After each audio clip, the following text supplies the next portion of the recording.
Donald Trump and the administration are facing a rapidly growing and increasingly furious set of former supporters. This is very, very interesting. Let's look at some of these examples. There's a Trump voter who goes by Ken P on TikTok, who's been posting about how already he has lost faith in the guy he voted for. Let's listen to a little bit of this. All I can say, I was a dumbass, voted for Trump only because of my beliefs. People around me encouraged it. I can think for myself, yes. But I felt at the time that was the better choice. Now I'm looking at it with everything going on. It was the worst decision I ever made. I wanted not to vote. But people said you won't be able to have a say in anything if you don't vote. Ken P, he regrets it. He figured it out quickly. You know, to his credit, at least he's willing to admit it, because a lot of these people will never admit it. They will go down with the ship. Here's another. You know, for now, me and my wife can afford things. And I know prices are going to go double on everything, if not triple. And we're still okay, I think. But what about the people that don't have the money? What about the people that could only afford what they could now? Now they ain't going to be able to afford that. What's going to happen with them? Very good question, and something that a lot of these voters are going to have to contend with. Just one last video here from Ken. I see the stock market's crashing. It's going to get bad, guys. Bad. And I know I contributed to it. Now that I'm sorry for. This, you know, I know that there's a movement right now among progressives to say, screw these people. I don't care about them. They're going to get what they deserve. Listen, they're going to get what they deserve. But especially for the ones that have figured it out and have acknowledged I made a mistake, I feel bad for them. I feel empathy. Maybe it's my problem that I'm too empathetic, but this doesn't make me happy. What I think is marginally reassuring is that at least some of these people are willing to acknowledge it. The Wall Street Journal did interviews with a bunch of these folks as well. They spoke to someone, Stacey White, a Trump voter, who said, when we said safer borders, I thought he was thinking, let's stop the drugs from coming into the country. I didn't know he was going to start raiding places. Now I'm like, dang, why didn't I just pick Kamala? Well, Trump did say that he was going to start raiding places. If you didn't hear that, it's because you weren't paying attention, Stacey. Emily Anderson also spoke to the Wall Street Journal for the same piece. And Emily said, quote, I feel so stupid, guilty, regretful, embarrassed is a huge one.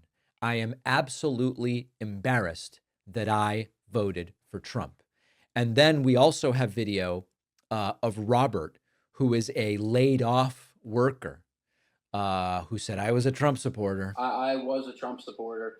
You know, when he talks about government waste and all that, yes, I'm behind it. I believe there is a lot of stuff in the government that needs fixing. And that's part of the reason why I actually wanted to work for the government, actually, to help change the things that are wrong in the world, you know? And I thought that someone with like his business acumen would have come in with a fine-tooth comb and actually found it, instead of coming in with a wrecking ball and destroying people's lives for no reason.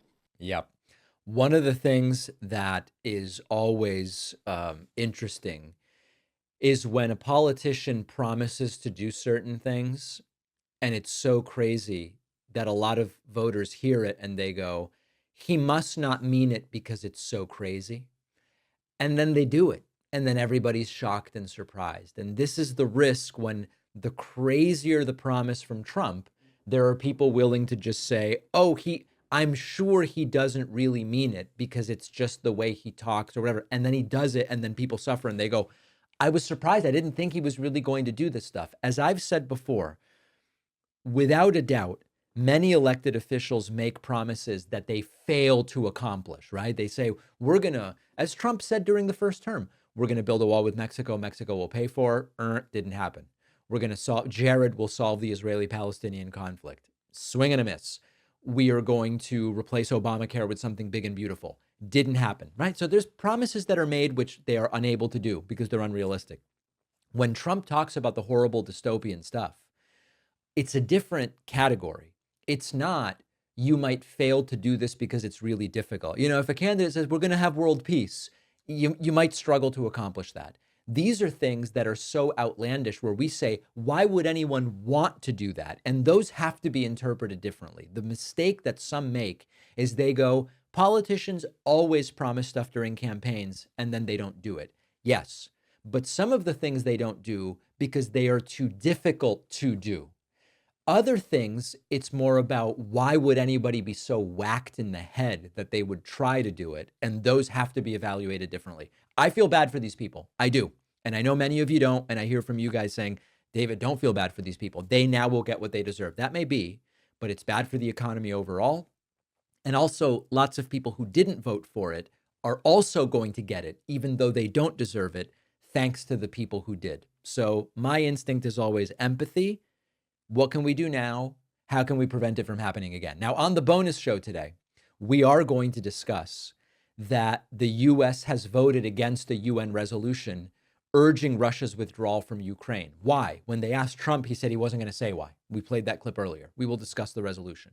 Secondly, rumors are that the Philadelphia Eagles have declined a White House invitation. As of this morning, that is not true. We will talk about where the rumor came from, whether it actually could happen, and more. And finally, Donald Trump has canceled Joe Biden's ethics rules.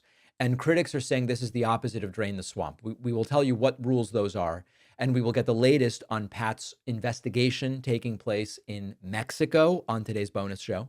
Sign up at joinpacman.com to get instant access. Don't miss it. Don't miss it. And also remember that for just a few more days, I'm going to be up in Boston signing the book soon. You can get signed copies of my forthcoming book, The Echo Machine, exclusively at davidpacman.com/booksmith. I was just notified by the bookstore, 500 books is what I'm going to have to sign so far. I don't know how long that's going to take, but they said, David, we're going to have them all open to the right page. We'll have huge oversized Sharpies for you to sign. I think we're going to get like a time lapse of me signing the books when I go up there. So anyway, if you want to participate, the one place to get the signed copies, davidpacman.com/booksmith. Of course, not signed books, ebooks, audiobooks, also available, Barnes & Noble, Amazon, local bookstores, and everywhere. So I will see you on the bonus show. I will see you back here tomorrow. Big companies with poor security get hacked every day, and your personal information is being sold on the dark web so criminals can target you. Not something I have to worry about as much since I have Aura. Our sponsor, Aura, vigilantly scans the dark web to see if any of your personal information has been leaked, like login credentials or addresses, social security number. Aura also will alert you in real time if any criminals use that information fraudulently, for example, to try to open a credit card. And to keep you from getting hacked in the first place, Aura offers additional safety features like advanced anti-malware and password management for every device you have. And your subscription comes with $5 million in identity theft insurance just in case. Aura even provides parental controls to let kids explore the internet safely, with tools to filter harmful sites, manage apps, and limit screen time. Go to aura.com/Pacman to try it for 2 weeks, totally free. With the free trial, it takes only seconds to see if your personal data has already been compromised. Protect yourself and your family now. The link is in the description.